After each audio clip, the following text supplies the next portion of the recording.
You are listening to the 90 Days Later podcast with Anna Charles, episode 79. Welcome to the 90 Days Later podcast, where I show you how to stop over drinking in 90 days without missing out on life. If you're not an alcoholic, but fed up with saying yes to a drink when you mean to say no, you're in the right place. Hi all, and welcome back to the podcast. Today I'm talking about possibility and probability. In fact, I should say possibility, not probability. Now, possibility, the way I see this, is it's future focused. And in my work, what this means, I teach you how you can create results that you've never created before, i.e. a new and changed relationship with alcohol, no matter how old you are, no matter how many times you've failed in the past, right? You have this ability to create anything. Is totally possible. And the thing is that the more you move to possibility, the more you move away from impossibility. Whereas probability is past focused. It looks at the likelihood of an already expected outcome, right? The brain likes to be here. This is where we deal in what most likely will not happen. When it comes to drinking, this generally shows up as a strong likelihood that we will not be successful in changing our relationship with drinking. And I even like to see there's a scale, right? We have impossible, moving into probable, moving into possible, right? Those are three elements on a scale. Now, there is actually a fourth layer of inevitability, which is a few steps further from possibility, but I'm going to leave that for another time. So today we're going to be talking about possibility, not probability. I talk to people all day long about possibility. Now, pretty much everyone who reaches out initially, when they first talk with me, I ask them about it being possible for them to change their relationship with alcohol. And how do they feel about that? And I tend to hear a flavor of response along the lines of, well, I'm not really sure I can do it. I don't really think I can learn how not to desire alcohol. I think I need to do it though. And I'm willing to give it a go for the sake of my health, even though I'll always be missing out. I'll always be deprived. All right. So that's pretty much what people tell me. They say that even if they achieve their goal of drinking less, it's only really going to be a partial win because they won't actually enjoy the experience afterwards, right? It'll be a trade-off.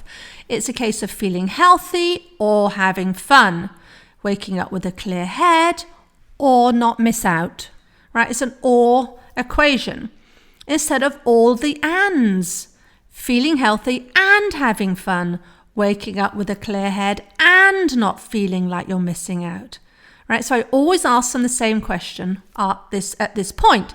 Why? Why aren't you sure that you can finally change this habit? Why aren't you sure that you can finally get what you want, that you can feel healthy and have fun? And I almost always get the same answer. They'll say something like, well, because I've tried. I've tried so many times and I've failed so many times before. And this kind of gets into they're probably just one of those people where it's not possible for them. So then I ask them what they've tried. Sometimes there's a great long laundry list, right? I've tried this, I've tried that.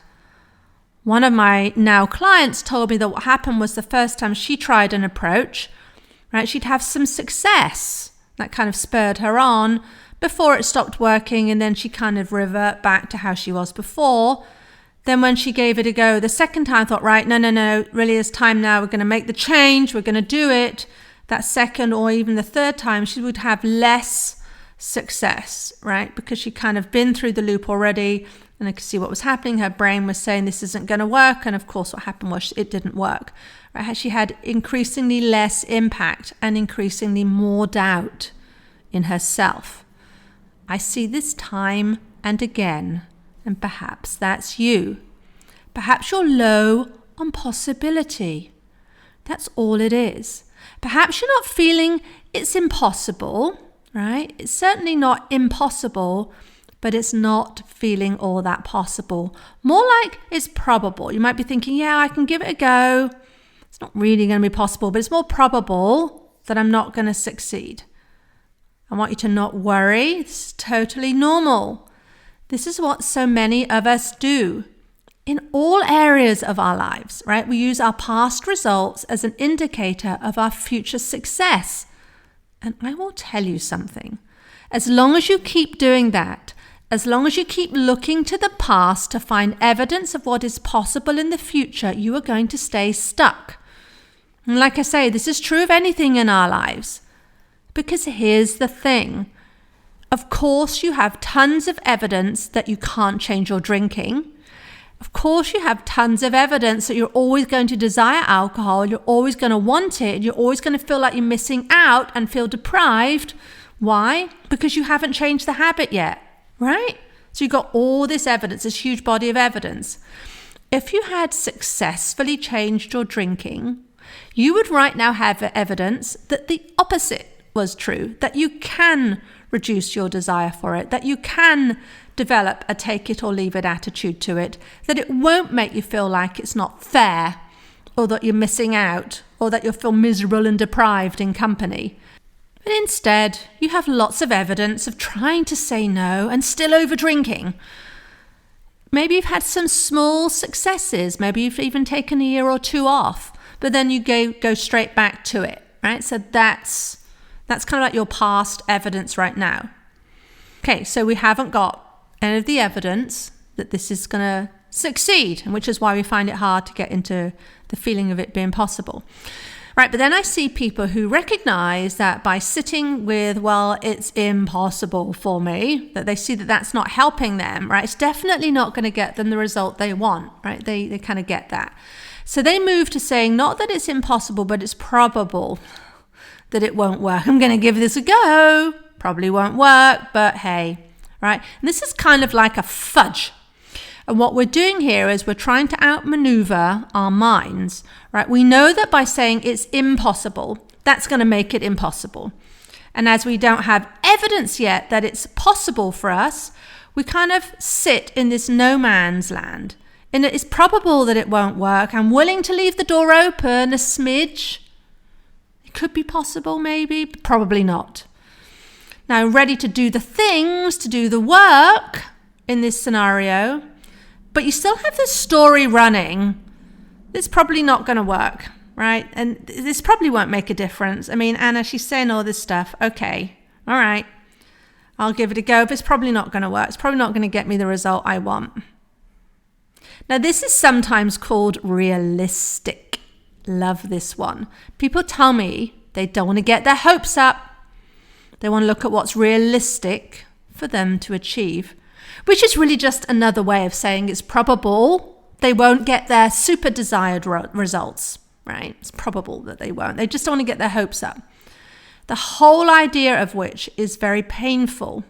And this is something that the brain wants to do to protect us from these feelings of distress that we won't get what we ultimately want, right? So instead of thinking, oh, I'm going to go for it, we kind of temper it down.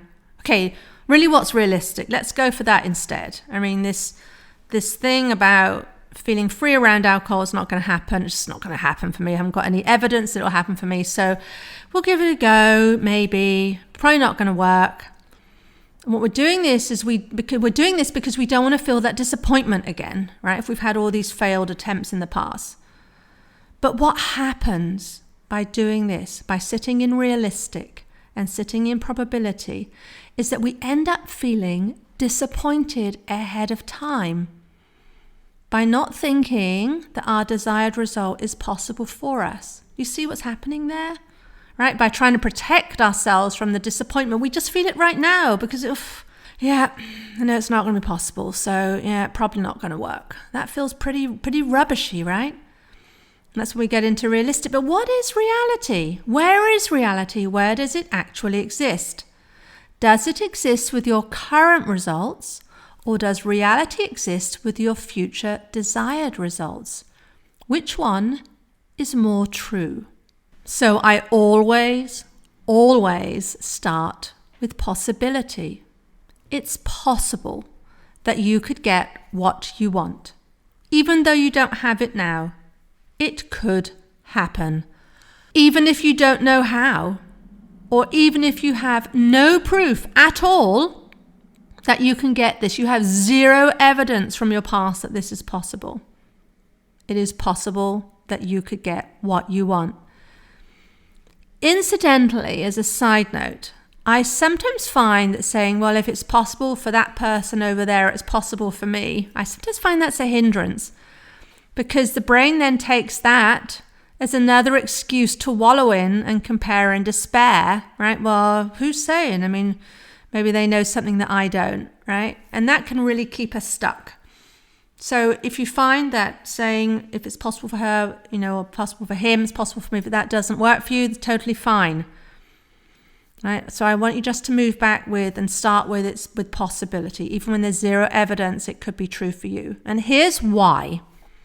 Now, I'm going to talk about this by using the example of the game Yahtzee. I've probably mentioned this on the podcast before. It's a dice game where you throw 5 dice and you get different combinations and you score based on what you throw. And it's a game of chance and a game of probability. I think it's actually a game that teaches a lot about how we live life. I play a lot of Yahtzee with my husband, who happens to be a mathematician. And that's a very relevant point, right? We play fairly similar games tactically, with one big difference. When things are going wrong in the game, when we're not getting our desired result, when it's looking like we're heading, we're going to have to be a bit tactical in order to get a victory. When we're not getting the dice we want, my husband will revert to probability and I go to possibility, right? Because he's all about the likelihood. All right, so Yahtzee, which is scoring 5 dice of the same number, right, that is the least likely combination. It's fairly rare. My husband could give you the permutations of why it's probable or not. So he zeroes that one pretty early on. So if things aren't going well, he'll just say, well, it's not likely I'm going to get a Yahtzee. I'm going to score that as 0. Whereas I always try to keep it open as long as possible. I keep the possibility alive that I am going to score a Yahtzee and score the big 50 points, even when I know that realistically, that word again, more likely I will not get a Yahtzee than get one. But I can tell you many, many times playing this strategy, I have won in what feels like, against all the odds. I'm known for it in our family, right? I will dig in deep. I actually play a fairly high risk game. High stakes Yahtzee, if you like. But I do this because it changes how I show up. That's the important thing here. It's not just about whether it's likely to succeed or not, but it's who I become as a person. So for instance, just this morning in one game, I was losing pretty much from the off. Not terrible. I was just getting low scores. And I had to get the high straight and the Yahtzee was at 2 of my last goes, and I think I had one other result to fill in. But I won on my 2 last goes because, again, I had left the high scoring choices open. I threw a high straight on my penultimate throw, which equaled my husband's score, and then I threw a Yahtzee on my very last throw. On the last throw, 50 points victory. Now, of course, I know I won't always win. It's a game after all. I can play an excellent game, do nothing wrong, and someone else can just get a higher score. So that's where its comparison with life changes, right? In a game, there's a winner and a loser. It's not always that way in life, but I want you to stay with me here. What I have observed is that every time I take the quote-unquote safe route, which makes sense on paper, which maps to the laws of probability, where I may win, but I could also lose because my score would be lower, so it basically makes it easier for my opponent to win, then I feel very differently about the game. My belief in my result goes down. I feel worse about myself. Furthermore, time and again, if I effectively wimp out, if I take the probability route, it's not going to be likely I'll get this, so I'm just going to zero it and hope I'm going to get these, sort of lean into probability. I feel worse when I miss out on the big scores. Not because of the big scores themselves, but because I wasn't willing to go with how I felt about it, because I wasn't willing to go with what was possible, because I wasn't willing to be inventive with the choices I would take. When I'm leaning into possibility, I'm always curious, what could happen? How about this? How about that? Rather than, well, it's not going to happen, so I might as well just try my best. Right? And that's why believing in possibility is so important, because it changes how I feel about myself, which changes how I show up, which has a direct impact on the motivation needed to keep taking action, with how I'm willing to learn from fails. And this applies to anything in life. And this was definitely key in changing my drinking. So I want you to compare the following two statements. It's possible I'll get the result I want, versus it's probable I won't get the result I want. Now, what I want to offer is that even if you really don't believe it's possible for you to do, the work, to do the steps on the podcast maybe, and change your relationship with alcohol, where is the upside in thinking, well, even if I do it, it's probable I won't get the result I want? Is this kind of thought process going to spur you on when things get tough? Is this kind of thought process going to motivate you just to keep on going? Or will you feel defeated and quit ahead of time? Which, by the way, is the quickest way to guarantee that the something you want remains impossible. Right? It's when you throw up your hands and point to the past and point to all your failures and say, see, I told you I probably wouldn't be able to do it. Then you give up. It means you definitely won't get the result that you want. Feeling into the power of possibility is something else. When you can start believing and thinking greater than your current circumstances in your life, that's when you will make your current circumstances greater. You create those with your mind. And even more importantly than that, I want you to think about how often are you thinking about the future you want? How often are you believing in the future you want and feeling good about the future you want and then acting from that place? How much of your brain power in a 24-hour day do you use to create your future, to live within your future already? So, lovely listeners, you have to hold fast to the idea of what you want to create. Your mind has to be ahead of your current conditions. We want and need our brains to exist in the future because the brain changes first. When I was changing my drinking, I started to feel what it's like to not want alcohol, right? That's when I knew I actually had this licked, even though I hadn't yet got to my end result, right? It was done. I was still going to go through the habit of drinking for a bit longer, but I was desiring it less and less. It's kind of like with running, for any of you runners out there. When I was learning how to run, after years and years of not doing any kind of fitness, I started to feel, I knew what it felt like to be able to run like 20 kilometers without stopping. I just knew, even at that point, I hadn't maybe gone above 15 or even 10 kilometers. I hadn't done it. I hadn't done the 20 yet, but I knew it was done. I knew it was in me to do it. So if you've had many past fails in changing your relationship with alcohol, if you're kind of wedded to what it means about you and your life and about what's possible for you, well, I want you to know that all of that is optional. You get to decide how you want to feel about it. You get to decide what you're going to make it mean. You get to decide whether it was an amazing experience that taught you so much, it was part of your destiny, or if it means that you're never going to learn. Totally up to you. All thoughts are optional.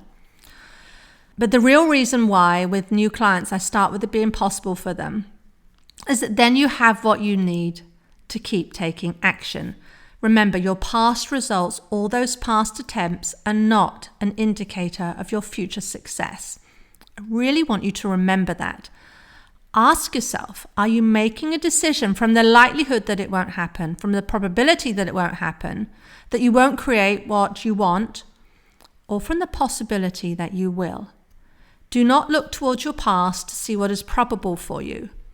You have to always be looking towards your future to see what's possible. And truly, that's all you need. because then we get used to our dream. And that kind of then becomes our new standard, right? So ask, what is your minimum? What do you expect of yourself? What is possible for you? Work with me and you will start making it possible for yourself to change your relationship with alcohol. All it starts is with a call with me. Free call. You can book yours at 90dayslater.co, the big blue button at the top. And we can get started from there.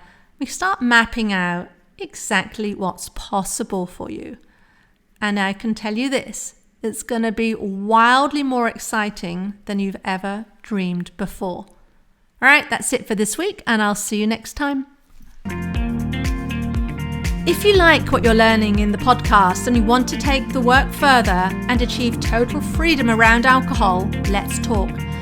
I help my clients stop reaching for that first glass of wine the moment 6 p.m. rolls around and they don't miss out on life. And we do it in 90 days. The effect is permanent. Email me for more information on anna@90dayslater.co.